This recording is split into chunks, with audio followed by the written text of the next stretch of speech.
Welcome back, fellow jazz bums. Today we have another review for you from a good friend of the channel, Jerome, who put a new record out called Heart, Jerome Sabbagh Heart. And before we get into it, remember to like and subscribe. It helps the channel out, so we appreciate that. We also have the Jazz Bums Discord, where we're approaching, I think, around 700 members. So come and hang out with us there. It's a really fun exchange of ideas. And we also live stream every Friday on YouTube on this channel. So sub up and come and hang out with us there as well. With that, I'm kicking it over to Felipe to get us started. Thank you, Mike. Thank you, Chris. Welcome back, fellow jazz bums. So another review today, and it's, as Mike said, one we're very happy to talk about, to show this. It's really quite an accomplishment in every sense, and we're going to go over some of that. That's the newest record by Jerome Sabbagh, French saxophone player, has been in the US for decades now, has been releasing great music, and we know he's very passionate about the sound quality, the gear, and everything. So his previous record called Vintage, which we covered here on the channel, which was a great critical success sound-wise, music-wise last year. It was recorded as a quartet with Joe Martin on bass, Jonathan Blake on drums, and with the great Kenny Barrow on piano. That record is phenomenal, fantastic. If you haven't bought it yet, go get it now. Order now. Place a double order on the website. Absolutely. Bundle it. So this one is a trio now. It's one of those piano-less trios. Quite interesting approach. Very famous like Sonny Rollins recordings with piano-less trios and many others.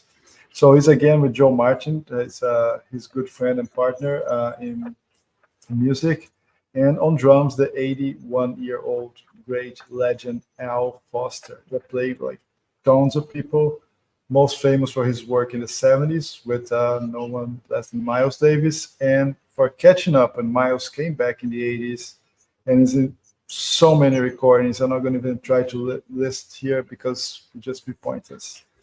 Yeah. And this record also marks the first release on Analog Tone Factory, Jerome's label, which is primed to be releasing records fully analog, the way they should be done, with a great sound quality, attention to detail, and we're going to go over this. So the name of the record, again, is Heart. It's about to be released, shipped. Great photographic work, great songs. Here are the three of them. Yeah. And let's break down. So how did you guys like the record overall? So I love Jerome. And the reason is because when I look at, he obviously he's a friend of the channel. Also, we've been watching him. He plays live at sometimes, and they live stream. So we've been able to kind of see a few of his sets since we chatted with him last time, and it's been fun to watch him and kind of hear his style. And I think that what I love about him is that, like, his last record was with Kenny Barron. This one's with Al Foster. Like, these connections to the previous generation and him wanting to spend his time as like having like this trio album, them come together, where Al Foster's 81 years old, still playing. I just think that those are important decisions to me. Like, when I see an artist do that, it means that he is trying to, I don't know, connect something. And I really appreciate that. And I also love, like, when we talk about the music, like how Al Foster contributes and how Jerome and him play off of each other, I think is beautiful. I think it's truly like a beautiful session. And then also, like, the song selection, I feel like plays into this too. So they're doing Ellington stuff. They're doing Benny Carter stuff. Then Jerome has his own stuff. So, like, that's another connection to the past too, where they're like the song selection, the decisions of who he's playing with. And then also, Felipe, like you mentioned, this new record label that he has, he cares about the audio quality, like the recording quality. So, like, all this like thoughtful approach that he has, I love seeing all this stuff, and like it makes it fun for me. And when I listen to it, it gives me like a certain mindset to think about, like what are they doing, who they are, and what this opportunity is. So I just wanted to have that big opening because I just absolutely love this album. Yeah, I really enjoyed the album too. I do want to say that Jerome graciously sent us all a copy to review, so there's no confusion there. We got a free copy of the record to listen to. Kind of echo what all y'all said. I mean, I love that Al Foster's on this. I think it's a really beautiful album, recorded immaculately well. Like the sound quality on this record's crazy. Yeah, I mean, let's get into the music. Yeah. So let's go a little breakdown track by track here. Yeah. And as Mike pointed out, Chris, also Jerome said that the song choice was when he had thought about onboarding Al Foster for this project, he chose to sort of come mostly with standards, like stuff that was really well known for Al to feel, to feel at ease there, to feel comfortable. But there are Jerome songs here, and there's a free improvised piece, which I think is really, really revealing and surprising. So the album kicks in with a prelude to a kiss, the famous Ellington Roy Eldridge piece. And the way I see it, we know how the song is, like a super well-known classic standard. But I think this song sets the stage for Al to be the shiny here, for Al to be shiny and to be on the first ground here, to take the leading role in a very, not like dramatic way, but it showcases his talent. This record, I think, is about him, and Jerome made a really nice tribute in a sense to Al, and now corresponds. I think. I agree. Right. Yeah, impression. I really like that. I think it's kind of like we talked about in Plum, the sequencing of tracks and stuff. I think it's a really good opening tune because it's super slow tempo, really beautifully played, and Al Foster, like you said, the drum sound on this record just insane. So I really enjoyed it, but it's such a slow tempo, and there's the interesting thing with a lot of the slower songs in this album to me is there's like nowhere to hide. Without a piano, there is nothing that you don't hear, So any fumbling around with a note or tempo or whatever is going to be obvious, and it's just I feel like these three guys really came together and recorded a really nice, really well done, well played record, and this song kind of kicked it off for me, Yeah, I thought, Felipe, like you mentioned, Al Foster. What I kind of heard in listening was that he was, and I don't know if this is the first track that they recorded together, if this was just the first that they determined to put in the sequence, but like he's using mallets, so it's a little bit different in that regard in terms of like the tone. So it is like Chris, you said, like this first track is definitely a little bit more subdued. But what I kind of got is like if you listen to what Al Foster's doing is like everything he's doing is like exploring the drum kit. Like he is taking the mallet and doing like a crash, like he comes down on the cymbal and then stops it a couple times, and then like he explores like this part of the kit and then this part of the kit, and it's almost like he's, because he is like in his 80s, and he is like, I don't know, like it's almost like he's building up stamina, and I don't know if he's intentionally doing that in terms of like physicality or if that's just how he wants to play the song, but like that's kind of the impression that I got, is like he is kind of in the cockpit getting set, like familiarized with everything, and that's how I thought of it. So I thought he was like exploring, and then Jerome just sounds amazing. Jerome sounds like he's like, I don't know, I was picturing him like almost like sitting on like a bridge, like playing. It was very chill and like relaxed like that. Next, after one heavy hitter comes perhaps an even bigger heavy hitter, right? We have Wayne Shorter's ESP, Extrasensorial Perception. That was recorded by Miles and by many others, and that Al Foster probably played through his entire life. It's a song that he probably plays better than Wayne Shorter at this point, right? And I think it's a song that I believe Jerome wanted to have in the record because it's one of Al's like signature things, and I just love the way that you don't have a trumpet here. It's just Jerome, and the way they nail the melody, the way everything comes across, and again, the drum sound again, it's not Tony Williams. It doesn't feel like Tony Williams, but No. you have the same perception, the same thing. Like it's not heavy, but it's coming from everywhere. It's covering. It's like a beautiful wall of drumming there. And Al Foster puts his perfect, his own signature.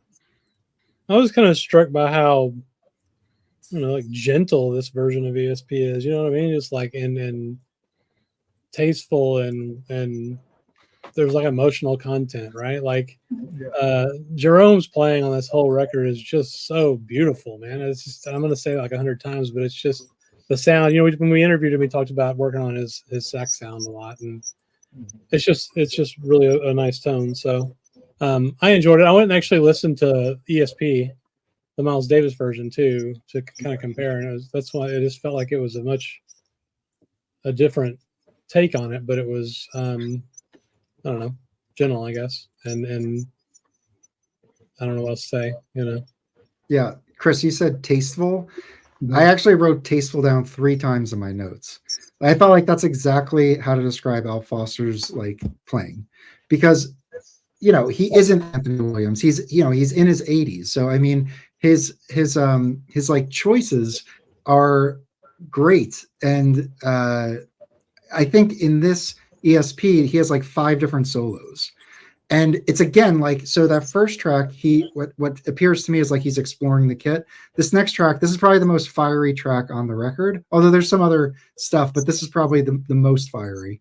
And he takes each solo, and each solo he explores a different like part of like the drum kit or just soloing style. Like it's not like he's just like doing like tom rolls every single time. He's like doing all different stuff, all different beats, and that's cool. So he's continuing like that or he's like giving like a range of style, I guess. Well, he's given 50 years of jazz exactly, and that's why that word 60 tasteful, years or whatever, I feel like is like he just knows exactly what to do. So that I thought was very cool. And then I mean Jerome is just I just feel like when I listen to him, I just have full trust in like listening, like that he knows, like we're going to get to, I forget the name of it. It's like the 4th track on the first side. And it's just like his interpretation of this standard that like I've heard 1,000 times, but like he takes it in a different place. And like, it's just, he's such a master. I feel like it's great to hear anything he plays, honestly. And this with Al Foster, and that's one thing we didn't mention, is when you're listening to it, you have Jerome in the left channel, Al Foster on drums in the right, and then the bass I got in the center, like behind them. And that like imaging is clear. Like the recording quality is absolutely like stunning on this. Yeah, it's really well done. And I think another point interesting, you said talk about the imaging. Not only that, but so far I haven't mentioned Joe Martin yet, but he's like the glue that keeps these things together. And the way he sets out, he connects everything, makes this whole sound be cohesive and toneful. I think he has owes a lot to Joe Martin's playing and filling all the blanks in there for sure. Yeah, I mean Joe Martin already for me. I only have the 2 records that we have from Jerome, but he's already a bass player for me that if I see that he's on a record, I'm like, oh, cool, Joe Martin's on there. You know what I mean? Like just hearing him from a few records. These super slow songs too, like that's probably harder. I mean, we could ask him if we ever interview him, but it seems like that would be harder to keep that tempo than it would be just some boom, boom, boom, boom, boom, boom, boom, boom, where it's just like a fast tempo. And one thing I wanted to mention, I read on their website, the Analog Tone Factory website, they've been playing together for several years.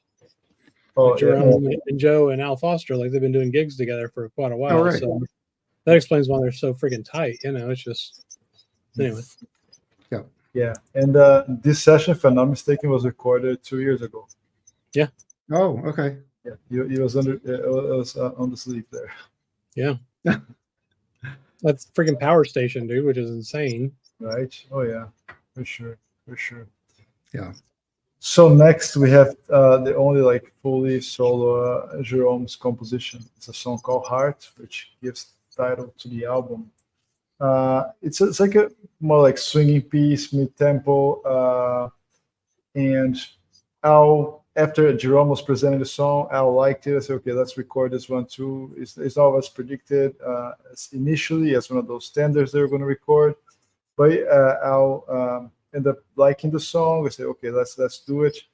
And this combination that he does, like brush and stick, in this song is really amazing, remarkable, and I think just show his whole like musical and technical palette. Beautiful, beautiful song by Jerome, and one of the highlights by being an original composition, I find. Yeah, I think it's one of the highlights too. I think it shows that Jerome's a composer too, not just a sax player. So it's a beautiful tune. I really enjoyed it. So yeah. Yeah, I think I in my notes I put this as my favorite song, but I liked all the original compositions on this. I think it was just I think this one just stood out to me. But yeah, it's a great track. Jerome's got really, I think, I'm not musically trained, so I don't want to like speak to different like tempos and styles that he's playing with here. But I do feel like, again, like there's like a variety of tone that he has. Sometimes like, I don't know if you guys got this, but like sometimes it sounded like it's definitely not like breathy like an Ike Quebec or anything like that. Like, but I did get some breath in there. Like there's a little bit. Yeah. No, okay. There's a lot. I mean, maybe not like you said, like Ike Quebec, but like, and that's part of the recording too, right? Yeah. The recording qualities, you can hear all that, and like the whispery sounds when a note's going to start or end. You know what I mean? Like that breathing, you can really hear that. It's really nice, for sure. Yeah. No, yeah, I got that crispy clear. You're correct. Okay. Cool. Even on my lowly system, it sounded amazing. No, yeah. I mean, if it's well done, if it's well done, you're gonna hear it. I mean, not maybe 100%, but even if like a 10%, it's gonna be better than anything else, So yeah, right, exactly. And then the song does end with like if I remember correctly, there's like a mantra that he keeps repeating at the end that I really loved. So it's a fun song. There's a lot of ideas in it for sure. Yeah. And I think there's this word mantra repeating. It was very. It matches really well, connects really well to the last track on side A, which is "Gone with the Wind." Mm-hmm. I find it to be such a beauty. It goes mellowy. He blows so gently, so light. It's like the wind, this breeze, this late in the day. Some sense of like nostalgia, whatever. It's just a very touching melodic song with so delicate, so delicate. Again, it's a really closing track for the record and a nice follow up to Heart, in my opinion. I agree. It's a cool choice of a standard because I mean, I know it's a standard, but I don't think I've really heard it that much, like in a jazz context, right? Yeah. So for me, it was like more new than like ESP. You know what I mean? Because I've heard ESP 100 times. Yeah, really beautiful tune. Really nice playing by all of them, and especially Jerome. Yeah, it was funny when I was listening to. I just when I first got the record, I just put it on. Didn't really look at anything, and the second track comes on. I'm like, I know that. I'm like, what is that? I look back. I'm like, ESP. That's the other thing. Like ESP is a Wayne Shorter composition, so another tenor sax player. And I do feel like to start with Ellington and then go to Wayne Shorter, I feel like there's a definitely a decision there. I'm so like style wise and flow wise, but also like I don't know. I mean, those might be like two most important. Like that would be maybe a question to ask them. Like in determining like the standards you're going to play, like what's the decision making process there? Yeah. Well, when we talk to him in a few weeks, we'll be able to ask. Yes. Him. Yes, and so the decision to go on Wayne to put the Wayne short in a song on the album, of course, was a tribute to Wayne that had just passed. Yeah. Mhm. Exactly. Yeah, exactly. Cool. But yeah. No, So that's side one. so now let's All right. let's flip to side two, which I think brings some cool surprises there. First, there are two pieces that were written by the three of them together, composed because they were improvisations. And Jerome mentioned that Al was never. There's not much too many recordings of Al as an improviser, improvised recordings of Al. So it was something that they tried to see what happens. They just started playing together, and this songs came really good as a concept, as a whole. They feel very tight. They are improvisations, but it's not that they're just going in every direction. They have a path. They have a really cohesive approach in there. So the first one is of course called "Right the First Time," right? So improvising, let's do it for the first time, and we got it right. It's a more something like a tone poem kind of statement there. It goes more on a very predictable way in a sense, but you still get that improvisation. Every musician sort of shining individually, but there is that sense of group and that tonality. That's beautiful tonality of that song. Yeah, this is one of my favorite ones on the record. I think it's only 3 minutes long, so and right the first time, like you said, obviously they played it once and they recorded it and that was it. To me, it's kind of amazing that was an improvisation because it sounds so put together and tight, and it sounds like a song. You know what I mean? It didn't sound like some off the cuff thing. So it's pretty amazing. Another thing that I think is something I admire Jerome for is taking this opportunity to have two compositions on this that are written by the three members. So having writing credits with Al Foster is like that to me is like that's important. Like it's important to document that. Yeah. And I know that that's different than the music piece of it, and the music obviously is most important. But I don't know. I just love that. I love how Jerome is like thinking that, at least from my perspective. Like it's just I have Al Foster here. Like let's do a composition with him.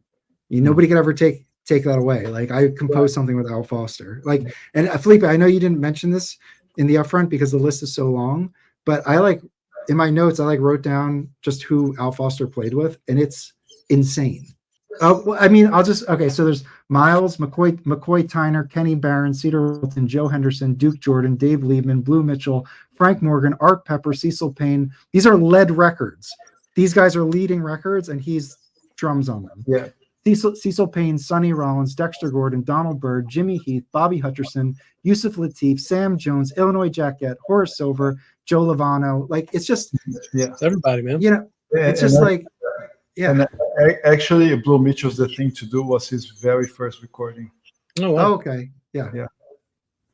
So just incredible. It is. It's a monument. So I love both the improvisation songs they do together. I love both of them. Me too. Right. So next we have a song that's I think that speaks for itself, perhaps more than any song, one of the most recognizable songs that we have here in the record and in general. It's a great "When Lights Are Low" by Benny Carter, which is such a catchy melody, and it's a standard, a classic. It's hard even to me to classify the song because it's absolutely gorgeous. Again, the band here delivers it in such an interesting way. So first of all, they are using the original bridge. They don't use the Miles Davis modified bridge for the song. So they're playing the actual original as it was first written. And I think because it is his song, I'd say to me it's Jerome's here. I think he really shines in a way that it sounds like it's a 1930s, 40s song, but dressed as a really modern playing, recording. I mean, take style. He's not trying to imitate anything. He's just trying to use that and present it in a new way. As I see it, I think it was a beautiful rendition. It's one of the most beautiful songs in the record. One of my favorites there. I know every song is great there, but I think this one could be a top contender just because the whole mood, this whole calm that he's transmitting, the sentiment is just absolutely gorgeous. Yeah, I think it's my favorite standard, maybe, that they did on the whole album. I think I like side 2 better than side 1, and I think it's because of this, and then the two improvised tunes. Yeah, it's a beautiful, like Jerome sounds beautiful on it. They're all locked in. And then this is where I said, like, Al Foster is like playing tastefully. Everything is tastefully done. So it's a great standard.